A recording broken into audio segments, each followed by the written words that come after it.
High friends, welcome back to my YouTube channel. ಇವತ್ತಿನ ಈ ಒಂದು ವಿಡಿಯೋದಲ್ಲಿ ಏನ್ ನೋಡೋಣಪ್ಪ ಅಂದ್ರೆ SSP ಅಕೌಂಟ್ ಅಲ್ಲಿ ಯಾವ ರೀತಿಯಾಗಿ ಒಂದು ಪಾಸ್ವರ್ಡ್ ಅನ್ನು ಕ್ರಿಯೇಟ್ ಮಾಡೋದು. SSP ನಂಬರ್ ಇದೆ ಬಟ್ ಪಾಸ್ವರ್ಡ್ ಆದ್ರೆ ಮರ್ತೋಗಿರ್ತೀರಾ. ಸೊ ಆ ಒಂದು ಪಾಸ್ವರ್ಡ್ ಅನ್ನು ಯಾವ ರೀತಿಯಾಗಿ ನಾವು ಫೋನ್ ಅಲ್ಲೇ ಚೇಂಜ್ ಮಾಡಬಹುದು ಅಂತ ಈ ಒಂದು ವಿಡಿಯೋದಲ್ಲಿ ಸಂಪೂರ್ಣವಾಗಿ ತಿಳಿಸ್ಕೊಡ್ತಾ ಇರ್ತೀನಿ. ಹಾಗಾಗಿ ನೀವು ಒಂದು ವೆಬ್ ಓಪನ್ ಮಾಡ್ಕೊಳ್ಬೇಕಾಗುತ್ತೆ. ಆ ವೆಬ್ ಅಲ್ಲಿ ಈ ರೀತಿಯಾಗಿ ಸರ್ಚ್ ಮಾಡಿ. ಸೊ SSP ಸ್ಕಾಲರ್ಶಿಪ್ 2025 ಅಂತ ಸರ್ಚ್ ಮಾಡಿಬಿಟ್ರೆ ನಿಮಗೆ ಫಸ್ಟ್ ಒಂದು ವೆಬ್ ಆದ್ರೆ ಲಾಗಿನ್ ಅಂತ ಇರುತ್ತೆ. ಸೊ ಅದ್ರ ಮೇಲೆ ಅದರಲ್ಲಿ ಕ್ಲಿಕ್ ಮಾಡಬೇಕಾಗುತ್ತೆ ನೀವು. ಸೊ ಅದ್ರ ಮೇಲೆ ಕ್ಲಿಕ್ ಮಾಡಿದ್ರೆ ನಿಮಗೆ ನೆಕ್ಸ್ಟ್ ಪೇಜ್ ನೋಡಕ್ಕೆ ಈ ರೀತಿಯಾಗಿ ಸಿಗುತ್ತೆ. ಸೊ ನಿಮ್ಗೆ ಸ್ಟೂಡೆಂಟ್ ID ಗೊತ್ತಿದ್ರೆ ಸೊ ಇಲ್ಲಿ ID ಆದ್ರೆ ಎಂಟರ್ ಮಾಡ್ಕೊಂಡು ಫಾರ್ಗೆಟ್ ಪಾಸ್ವರ್ಡ್ ಆದ್ರೆ ಕೊಡ್ಬೋದು. ಸೊ ನಿಮ್ಗೆ ಏನಾದ್ರು ID ಗೊತ್ತಿಲ್ಲ, ಯಾವ ರೀತಿಯಾಗಿ ನಾವು ID ತಗೊಳ್ಬಹುದು ಅಂತ ನೋಡೋದಾದ್ರೆ ಸೊ ನಿಮ್ಗೆ ಇಲ್ಲಿ ಕಾಣಿಸ್ತಾ ಇರುವಂತಹ ಒಂದು ಸಿಂಬಲ್ ಮೇಲೆ ಆದ್ರೆ ನೀವು ಕ್ಲಿಕ್ ಮಾಡಬೇಕಾಗುತ್ತೆ. ಕ್ಲಿಕ್ ಮಾಡಿ ಈ ರೀತಿಯಾಗಿ ಒಂದು ನೋಡಕ್ಕೆ ಒಂದು ವೆಬ್ ಸಿಗುತ್ತೆ. ಸೊ ಇಲ್ಲಿ ಫಸ್ಟ್ ಒಂದು ಬಂದ್ಬಿಟ್ಟು ನಿಮ್ಗೆ ಹೊಸ ಖಾತೆಯನ್ನು ಸೃಜಿಸಲು ಇಲ್ಲಿ ಕ್ಲಿಕ್ ಮಾಡಿ ಅಂತಿದೆ. ಸೊ ಇದ್ರ ಮೇಲೆ ನೀವು ಕ್ಲಿಕ್ ಮಾಡಬೇಕಾಗುತ್ತೆ. ಕ್ಲಿಕ್ ಮಾಡಿದ್ರೆ ನಿಮಗೆ ಸೊ ಇಲ್ಲೊಂದು ನಿಮ್ದು ಏನ್ ಕೇಳುತ್ತಪ್ಪ ಅಂದ್ರೆ ಆಧಾರ್ ನಂಬರ್ ಆದ್ರೆ ಕೇಳುತ್ತೆ. ನಿಮ್ಮ ಆಧಾರ್ ನಂಬರ್ ಆದ್ರೆ ಎಂಟರ್ ಮಾಡ್ಬೇಕಾಗುತ್ತೆ. ಎಂಟರ್ ಮಾಡ್ಬಿಟ್ಟು ನೀವು ಎಂಟರ್ ಮಾಡ್ಬಿಟ್ಟು ಕೆಳಗಡೆ ಕ್ಲಿಕ್ ಟು ಪ್ರೊಸೀಡ್ ಅಂತಿದೆಯಲ್ಲ, ಇದ್ರ ಮೇಲೆ ಆದ್ರೆ ಕ್ಲಿಕ್ ಮಾಡ್ಬೇಕಾಗುತ್ತೆ. ನೀವು ಇಲ್ಲಿ ನೋಡ್ತಿರ್ಬೋದು SSP ID ಸಹ ಸಿಕ್ಕಿದೆ. ಹಾಗೆ ನೀವು ಯಾವ ಮೊಬೈಲ್ ನಂಬರ್ ಲಿಂಕ್ ಮಾಡಿದೀರಾ ಅಂತ ಸಹ ಇಲ್ಲೇ ತೋರಿಸ್ತಾ ಇದೆ.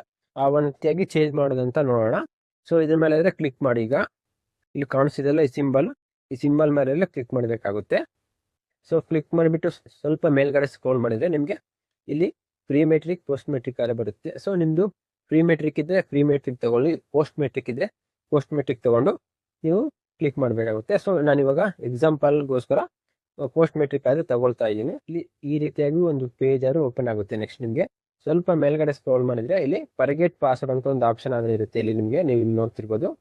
ಸೊ ಅದ್ರ ಮೇಲೆ ಆದ್ರೆ ಕ್ಲಿಕ್ ಮಾಡೋಣ. ಕ್ಲಿಕ್ ಮಾಡಿದ್ರೆ ನಿಮ್ಗೆ ಈ ರೀತಿಯಾಗಿ ಒಂದು ಓಪನ್ ಆಗುತ್ತೆ. ಸೊ ಇಲ್ಲಿ ನಿಮ್ ಸ್ಟೂಡೆಂಟ್ ID ಆದ್ರೆ ಐಡಿಯನ್ನ ಇಲ್ಲಿ ಎಂಟರ್ ಮಾಡಬೇಕಾಗುತ್ತೆ.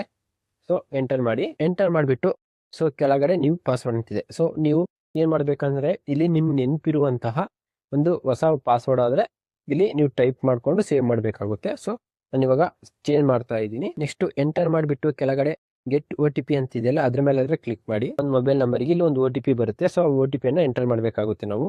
ನೆಕ್ಸ್ಟ್ ಎಂಟರ್ ಮಾಡಿಬಿಟ್ಟು ಚೇಂಜ್ ಪಾಸ್ವರ್ಡ್ ಅಂತಿದೆಯಲ್ಲ ಇಲ್ಲಿ, ಸೊ ನೀವು ಇಲ್ಲಿ ನೋಡ್ತಿರ್ಬೋದು. ಎಂಟರ್ ಮಾಡಿ. ನೆಕ್ಸ್ಟ್ ಎಂಟರ್ ಮಾಡಿ ಆದ್ಮೇಲೆ ಕೆಳಗಡೆ ಇಲ್ಲಿ ಚೇಂಜ್ ಪಾಸ್ವರ್ಡ್ ಅಂತಿದೆ. ಸೊ ಇದ್ರ ಮೇಲೆ ಆದ್ರೆ ಕ್ಲಿಕ್ ಮಾಡಿ. ನೀವು ಕ್ಲಿಕ್ ಮಾಡಿದ್ರೆ ನಿಮಗೆ ಅಪ್ಡೇಟ್ ಆದ್ರೆ ಆಗಿರುತ್ತೆ. ಸೊ ಈಗ ನಾವು ಲಾಗಿನ್ ಆಗಿ ತೋರಿಸ್ತಾ ಇದ್ದೀನಿ. ಪಾಸ್ವರ್ಡ್ ಎಂಟರ್ ಮಾಡ್ತಾ ಇದ್ದೀನಿ. ಪಾಸ್ವರ್ಡ್ ಎಂಟರ್ ಮಾಡಿಬಿಟ್ಟು ಕ್ಯಾಪ್ಚಾ ಎಂಟರ್ ಮಾಡ್ತಾ ಇದ್ದೀನಿ. ನೆಕ್ಸ್ಟ್ ಕ್ಯಾಪ್ಚಾ ಎಂಟರ್ ಮಾಡಿಬಿಟ್ಟು ಕೆಳಗಡೆ ಸ್ಟೂಡೆಂಟ್ ಲಾಗಿನ್ ಅಂತ ಇದೆಯಲ್ಲ, ಅದ್ರ ಮೇಲೆ ಆದ್ರೆ ಕ್ಲಿಕ್ ಮಾಡಿ. ಸೊ ನೀವು ಇಲ್ಲಿ ನೋಡ್ತಿರ್ಬೋದು ಅಕೌಂಟ್ ಆದ್ರೆ ಓಪನ್ ಆಗಿದೆ. ಸೊ ಈ ರೀತಿಯಾಗಿ ನೀವು ಏನಾದ್ರು ಇಲ್ಲಿ ಚೇಂಜಸ್ ಮೊಬೈಲ್ ನಂಬರ್ ಸಹ ಎಲ್ಲ ಒಂದು ಇಲ್ಲಿ ಆಪ್ಷನ್ ಆದ್ರೆ ಇರುತ್ತೆ. ಸೊ ನಾನು ನೆಕ್ಸ್ಟ್ ವಿಡಿಯೋದಲ್ಲಿ ಏನ್ ತಿಳಿಸ್ಕೊಡ್ತೀನಪ್ಪ ಅಂದ್ರೆ ಫೋನ್ ನಂಬರ್ ಯಾವ ರೀತಿಯಾಗಿ ಚೇಂಜ್ ಮಾಡೋದು ಅಂತ ನೆಕ್ಸ್ಟ್ ವಿಡಿಯೋದಲ್ಲಿ ತಿಳಿಸ್ಕೊಡ್ತಾ ಹೋಗ್ತಿದ್ದೀನಿ. ನಿಮಗೆ ಈ ವಿಡಿಯೋ ಇಷ್ಟ ಆಗಿದ್ರೆ ಲೈಕ್ ಮಾಡಿ, ಶೇರ್ ಮಾಡಿ ಅಂಡ್ ಸಬ್ಸ್ಕ್ರೈಬ್ ಮಾಡಿ. ಥ್ಯಾಂಕ್ ಯು ಫಾರ್ ವಾಚಿಂಗ್ ಅಂತ ಹೇಳ್ತಾ ಈ ಒಂದು ವಿಡಿಯೋ ಮುಗಿಸ್ತಾ ಇದ್ದೀನಿ. ಧನ್ಯವಾದಗಳು.